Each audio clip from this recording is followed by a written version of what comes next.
راشد ریاض صاحب جو کہ ہمارے پنجاب کے رہنما ہیں اور کامران عثمانی صاحب جو پاکستان کے ہیں، ان کو ساتھ لانے کا مقصد یہ بھی تھا کہ ہم پاکستان کے نوجوانوں کو، طلباء کو، طالبات کو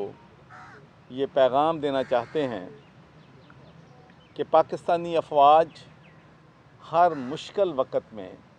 پاکستانیوں کی خدمت کرنے کے لیے آگے ہوتی ہے اور ہمیں ان کا احترام کرنا چاہیے، ان کی عزت کرنی چاہیے۔ اور میں جب امریکہ میں گیا تھا تو وہاں اس وقت بہت زیادہ، چونکہ طالبان جو تھے وہ جیت چکے تھے افغانستان میں، اور اس کا بلیم جو ہے وہ پاکستان کو دینے کی کوشش ہو رہی تھی۔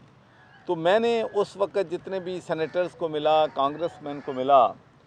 میں نے ان سے کہا کہ آپ دنیا کی ساری جو افواج ہیں، پوری دنیا